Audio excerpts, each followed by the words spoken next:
Yang berikutnya adalah konfigurasi elektron.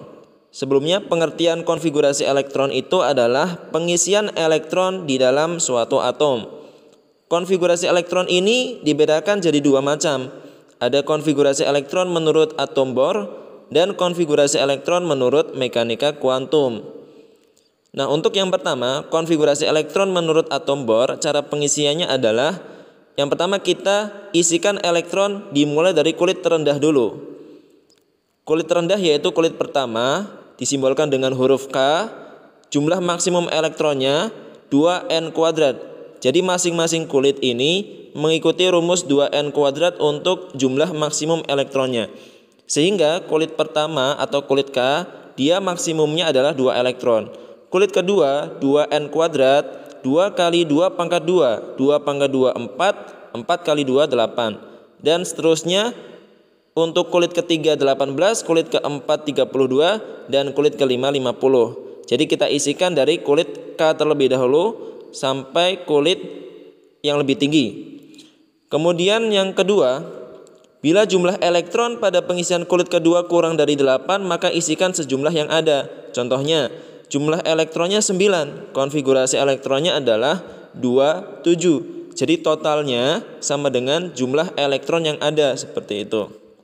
Kemudian yang terakhir, bila jumlah elektron tidak mencukupi jumlah maksimum pada kulit ketiga dan seterusnya, maka isikan elektron sebanyak jumlah maksimum kulit sebelumnya dan sisanya isikan pada kulit berikutnya. Nah, supaya lebih jelas untuk poin ketiga ini, kita coba perhatikan contoh berikut ini. Yang pertama ada 1840 AR. Nah, untuk 40 ini menunjukkan massa atomnya. Untuk 18 itu sama dengan nomor atom. Nomor atom sama dengan jumlah proton. Jumlah proton sama dengan jumlah elektron saat kondisinya netral. Sehingga jumlah elektronnya sama dengan 18. Konfigurasi elektronnya adalah 288. Kenapa bisa 288? Karena kulit pertama maksimal 2, kita isi 2. Kulit kedua maksimal 8, kita isi 8. Kalau kita total 8 tambah 2 10. Sedangkan jumlah total elektron 18, masih kurang 8. Kita isikan di kulit paling akhir atau kulit ketiga, yaitu 8. Untuk jumlah elektron valensi sama dengan 8. Untuk elektron valensi ini adalah elektron yang letaknya di kulit paling luar. Kemudian yang berikutnya ada 8035 Br. Ingat 80 ini massa atomnya, tidak kita konfigurasikan. Kemudian 35 ini adalah jumlah nomor atom sama dengan jumlah proton sama dengan jumlah elektron. Karena kondisi Br ini netral. Sehingga jumlah elektronnya 35. Konfigurasi elektronnya adalah 28817. Kulit pertama maksimal 2, kita isi. Kulit kedua maksimal 8, kita isikan 8. Kulit ketiga maksimalnya 18, kita isikan 18. Kita total dulu supaya bisa kita ketahui berapa jumlahnya. 2 tambah 8 10, 10 tambah 18 28. 28 ini masih kecil dari 35. Maka kita isikan di kulit berikutnya atau kulit keempat, sisa dari 35 kurangi 28, yaitu 7. Maka jumlah elektron valensi atau elektron pada kulit terluarnya adalah 7. Kemudian ada 19K. Jumlah elektronnya 19, konfigurasi elektronnya adalah 2881. Kenapa kita pisahkan 2881? Karena kulit pertama 2, kita isi 2. Kulit kedua maksimal 8, kita isi 8. Nah, kulit ketiga itu maksimalnya 18. Sedangkan di sini kalau kita perhatikan 2 tambah 8 itu 10, 19 kurangi 10 itu 9. Ingat, tidak boleh di kulit terakhir itu angkanya lebih dari 8. Sehingga kita pecah lagi. 9 itu kita pecah menjadi 8 1 mengikuti jumlah elektron sebelumnya. Sehingga jumlah elektron valensinya adalah 1.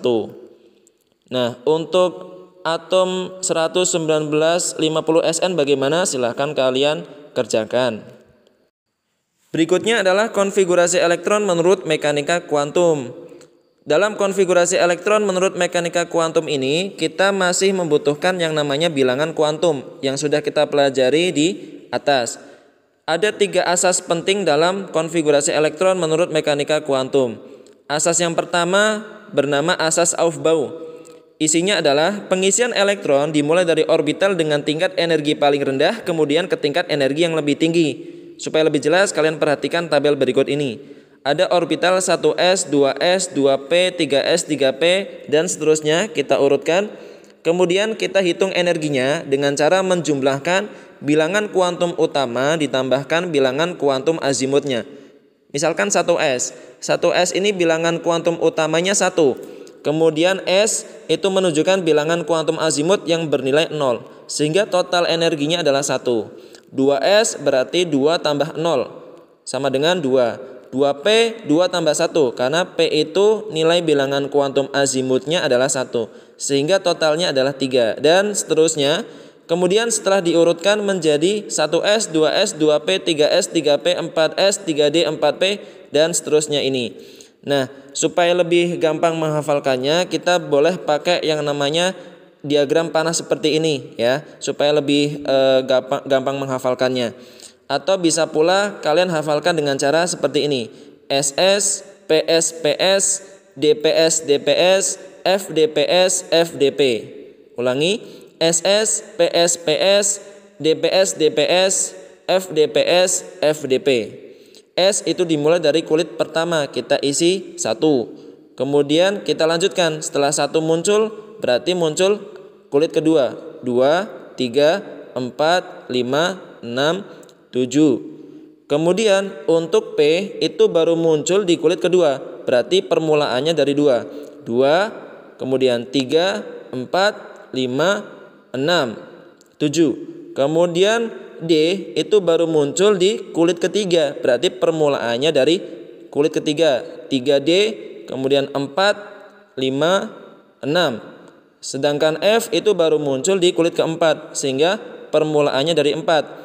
4F, 5F. Nah, itu untuk asas Aufbau. Jadi silahkan dihafalkan. Kemudian untuk berikutnya ada yang namanya larangan Pauli. Wolfgang Pauli pada tahun 1926 mengemukakan bahwa tidak ada 2 elektron dalam satu atom yang keempat bilangan kuantumnya sama. Artinya jika 2 atom memiliki bilangan kuantum utama, azimut, dan magnetik yang sama, maka spinnya harus berbeda. Sehingga setiap orbital hanya dapat ditempati maksimum 2 elektron. Sehingga konfigurasi elektron dapat dituliskan sebagai berikut. 1s2, 2s2, 2p6, 3s2, 3p6, 4s2, dan seterusnya. Karena maksimal S itu 2 elektron, maksimal P itu 6 elektron karena punya 3 ruangan atau 3 orientasi orbitalnya.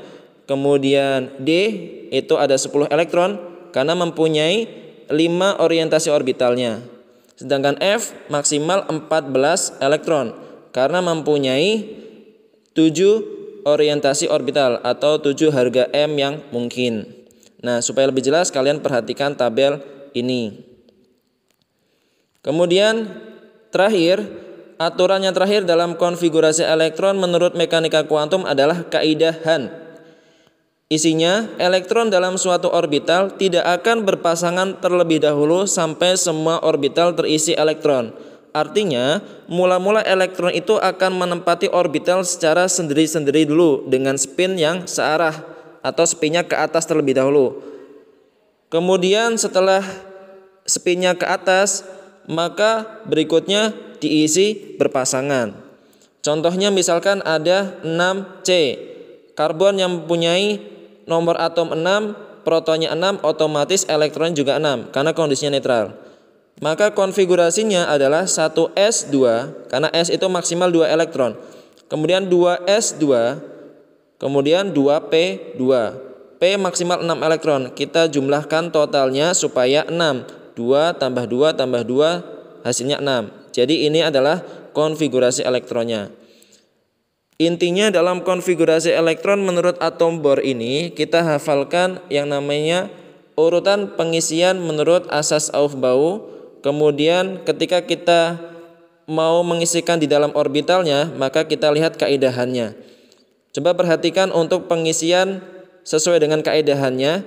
Jadi untuk orbital pertama yaitu 1s2, karena sudah penuh kita isikan 2 elektron. Kemudian 2s2 karena sudah penuh juga, karena S maksimal 2 kita isikan 2 elektron. Nah, untuk yang 2p2 ini kita awalnya bikin dulu 3 ruangan, karena P itu punya 3 orientasi orbital atau punya 3 bilangan kuantum magnetik. Kemudian karena jumlahnya cuma 2, maka awalnya kita mengisikannya ke atas terlebih dahulu. Sehingga jawaban yang benar di antara kemungkinan yang ada adalah yang A. Kalau yang B ini dia awalnya ke atas, cuman dia diloncat ke orbital yang ketiga, bagian tengahnya kosong. Nah, ini pengisian yang salah. Yang C juga salah. Untuk yang 2P-nya yang awal itu dikosongkan, langsung loncat ke tengah dan ketiga. Yang D, E, dan F ini juga pengisian yang salah, karena D, E, F ini pengisiannya langsung panahnya ke bawah atau bernilai min setengah. Ini pengisian yang salah. Jadi awalnya harus panahnya ke atas dulu sendiri-sendiri. Kalau sudah habis ke kanannya baru berpasangan dari kiri lagi, seperti itu. Ini untuk kaidahan. Demikian untuk materi konfigurasi elektron pada pagi hari ini. Silahkan untuk dipelajari lagi, dan jika ada yang masih kurang jelas silahkan untuk ditanyakan. Kita diskusi di sini. Kita akhiri. Wassalamualaikum warahmatullahi wabarakatuh.